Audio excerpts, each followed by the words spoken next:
Hari ni kita ada Azia. Okey, Azia ni datang disebabkan masalah kurang sejuk.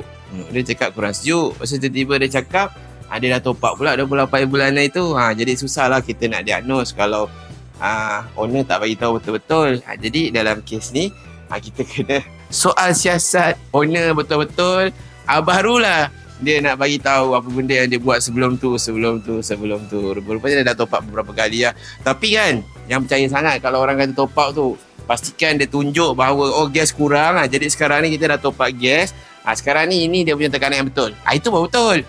Tapi yang ni kita tak tahulah macam mana. Tapi at least dia datang, gas semua okey. Lepas tu dia punya minyak sedikit kekuningan. Okey. So apa masalah kereta ni sebenarnya? Masalah dia yang first, cooling coil bocor. Ni cooling coil dia bocor dekat sini. Dia bocor dekat situ. So, kita tukar sekali expansion valve dia sebab expansion valve dia dah punya minyak. Tukar sekali and then kita tukar sekali dia punya thermistor. Dan seperti video-video yang lain, saya selalu tekankan untuk tukar filter aircon sekali apabila aircon ada kebocoran.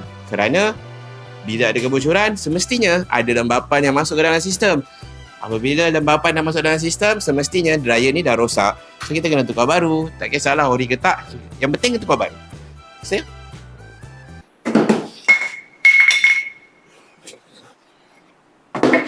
Jadi, untuk Azia, dia ada dua jenis receiver dryer. Yang first, dia pakai dryer bag.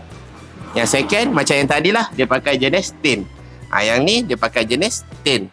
So, ni dia jenis bulat gitulah. Anda kena tukar box. Tapi kalau yang bag tu, tukar bag je. Yang tu lebih murah lah.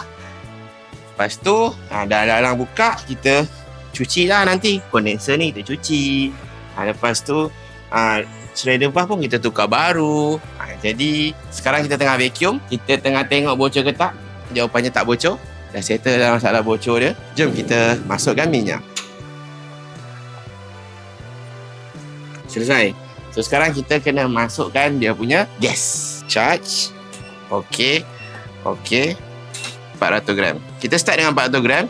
So, kita akan tambah lagi mengikut keperluannya. Baiklah. Kanan dah normal. Dah dapat 40 dengan 200. Jom tengok. Tekanan tu memang perfect lah. 40-200.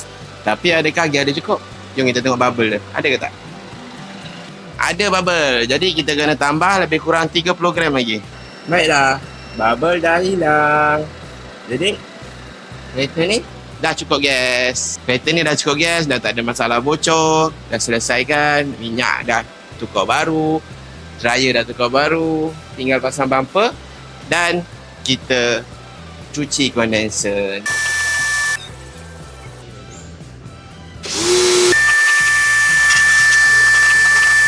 Putih terus.